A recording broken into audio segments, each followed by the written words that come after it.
উত্তর ত্রিপুরা জেলার ধর্মনগর মহকুমার পূর্ব ফুলবাড়ি গ্রামে সোমবার রাতে এক মর্মান্তিক মোটর বাইক দুর্ঘটনায় গুরুতর আহত হন 18 বছর বয়সী যুবক জামিল উদ্দিন। তিনি চুরাইবাড়ি থানাধীন পূর্ব ফুলবাড়ি গ্রাম পঞ্চায়েতের 7 নম্বর ওয়ার্ডের বাসিন্দা এবং আব্দুল খালিকের পুত্র।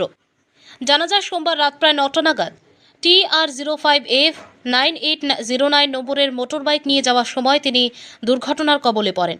কিভাবে দুর্ঘটনাটি ঘটেছে তা এখনও স্পষ্ট নয়। খবর পেয়ে প্রেমতলা দমকল কেন্দ্রের কর্মীরা দ্রুত ঘটনাস্থলে পৌঁছে গুরুতর আহত জামিল উদ্দিনকে উদ্ধার করে প্রথমে কদমতলা সামাজিক স্বাস্থ্য কেন্দ্রে নিয়ে যান।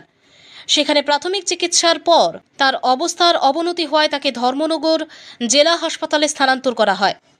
ধর্মনগর জেলা হাসপাতালে চিকিৎসকদের পরামর্শে উন্নত চিকিৎসার জন্য পরিবারের সদস্যরা তাকে শিলচর একটি হাসপাতালে নিয়ে যান।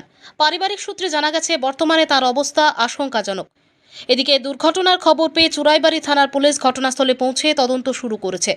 পুলিশের প্রাথমিক ধারণা অতিরিক্ত গতির কারণেই দুর্ঘটনাটি ঘটতে পারে, তবে প্রকৃত কারণ জানতে তদন্ত অব্যাহত রয়েছে। আমি খবর পাই যে আধা ঘন্টা আগে তার অ্যাক্সিডেন্ট হওয়ার পরে এখান থেকে তার ভিতরে কদন্ত হসপিটাল নিয়ে গেছে। এখান থেকে রেফার করতে এখন এখান থেকে হয় যেতে রেফার করতে নিলে শিলচর, এখন বর্তমানে এখান থেকে শিলচর নিয়ে যাবেন বাড়ি পূর্ব বলবো। ঘটনাটা কীভাবে হয়েছে এটা এখনও সঠিক করতে পারি না।